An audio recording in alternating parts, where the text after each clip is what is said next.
फक्त एक मिनटं. हो हो हो नाही हाय हाय काय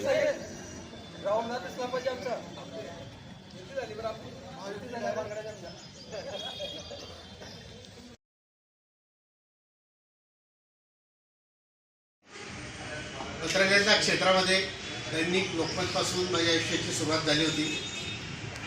त्यानंतर गाडगीळ साहेब जेव्हा जळगावला काही दिवसासाठी आले होते, तरुण भारतला त्याची सुरुवात झाली आणि हळूहळू त्या विविध क्षेत्रात पहिलं जो काळ होता वृत्तपत्र असे खिळ्यांनी छापले जायचे. पोलिसांच्या नंतर जर काही सुधारणा अपेक्षित आहे तर ती पत्रकारांकडून. समाज ते चुकीचं राहू द्या साहेब. लोक म्हणतात राहू द्या पत्रकारांना, ते आमच्या पत्रकारांना बोलतात.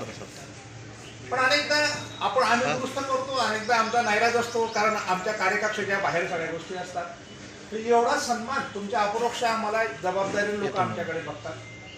आणि मी असं म्हणेल सर, मी जरी आज मेन स्ट्रीम पत्रकार नसतो तरी एका साप्ताहिकाचा मालक संपादक म्हणून मला सांगतो की या नव्या पिढीच्या तुमच्याकडनं फार अपेक्षा नाही आहे, फार नाही. एखाद दुसरी जाहिरात आहे तेवढी अपेक्षा वर्षाकाठी यांची एक दोन असते. आणि जो सन्मान मिळाला पाहिजे, फक्त हे सन्मानाचे नोकरी लोक आहेत, कारण हे व्हाईट कॉलर पेशामध्ये काम करणारी माणसं.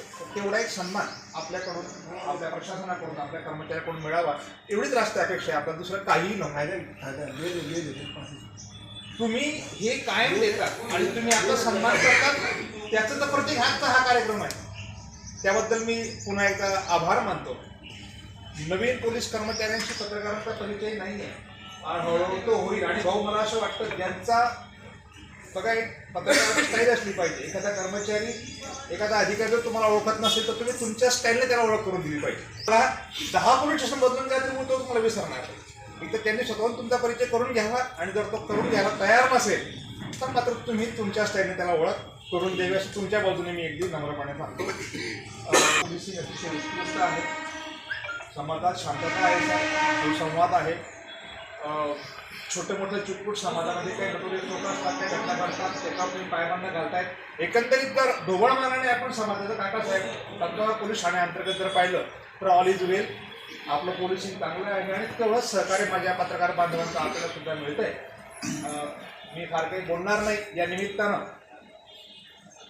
असंच प्रेम, असाच जिव्हाळा माझ्या पत्रकार बांधवांना द्यावा अशी अपेक्षा व्यक्त. आणि काकांच्या वतीनं मला बोलण्याची संधी दिली त्याबद्दल काकांचा तुमचा आभार मानतो आणि थांबतो. धन्यवाद.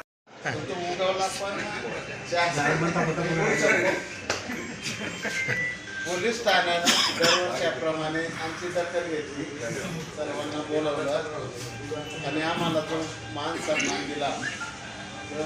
सर्वांच्या वतीने सर मी आपले OPI साहेबांचे, खास करून योगेश भाऊ, विलास नाना व सर्व पोलिसांचे आभार मानतो. धन्यवाद.